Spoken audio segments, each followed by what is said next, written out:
আছো? আমি তো ঠিক আছি রে বাবা, কিন্তু আমার ঝালমুড়ি এই ছোট লোকের বাচ্চা, রাস্তার পাশে দাঁড়িয়ে কেউ এভাবে ঝালমুড়ি বিক্রি করে?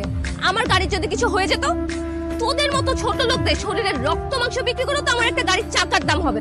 আর যদি কোনোদিন দেখি রাস্তার পাশে দাঁড়িয়ে এভাবে ঝালমুড়ি বিক্রি করিস, একদম জানে মেরে ফেলবো।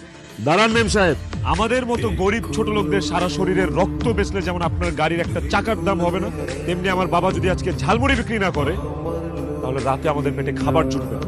আপনি আপনার গাড়ি দিয়ে আমার বাবার ঝালমুড়ির দোকান উড়াই দিচ্ছেন, এখন আপনি আমার বাবাকে জরিমানা দিয়ে তারপর এখান থেকে যাবেন। জরিমানা দেন। লোকের বাচ্চা, তোর এত বড় সাহস, তুই আমার কাছে জরিমানা চাস? তুই জানিস আমি কে? আপনি যেই হন না কেন তাতে আমার কিচ্ছু যায় আসে না। আপনি আমার বাবার ঝালমুড়ির দোকান ভেঙে দিয়েছেন, তার জরিমানা বাবদ আপনাকে 5,000 টাকা দিতে হবে। ঝালমুড়ির দোকান ভেঙেছি, বেশ করেছি। আর একটা কথা বললে একদম গুলি করে মারবো। আমার পুলারে তুমি ক্ষমা করে দাও মা। সর সামনে থেকে, তোর শরীর থেকে বিশ্রী গন্ধ আসছে। এত বড় সাহস তুই আমার বাবার গায়ে হাত তুললি? মেয়ে মানুষ দেখে আজকে তোরে ছেড়ে দিলাম, তাহলে যে হাত দিয়ে আমার বাবার গায়ে হাত তুলছিস এই হাত আজকে আমি ভাইয়া ফেলতাম।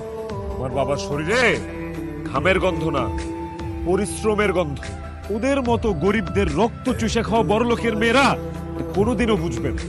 তোকে আমি আবার বলতেছি, আমার বাবার দোকান ভাঙছস, সেই জন্য তুই এক্ষণ এইখানে দাঁড়ায় জরিমানা দিয়ে যাবি, নাহলে কিন্তু খুব খারাপ হবে। ছোট লোকের বাচ্চা, তোর এত বড় সাহস, তুই আমার গায়ে হাত তুলছিস? ওকে আমি জরিমানা না, তোকে আমি খুন করব। Just wait and C.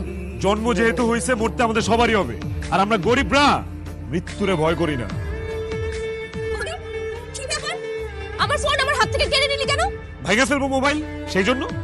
মানে মানে খুব সিম্পল, তুই যেমনি আমার বাবার দোকান ভাঙছস, তোর ফোনটা আমি এখন এইভাবে আছাড় মেয়েরা গুঁড়ো গুঁড়ো করে ভেঙে ফেলবো।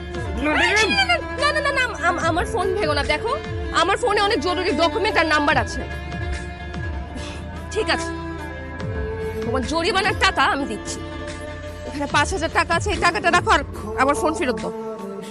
এইবার আমার বাবার সাথে যে তুই বেয়াদবি করছিস সেটার জন্য ক্ষমা চা।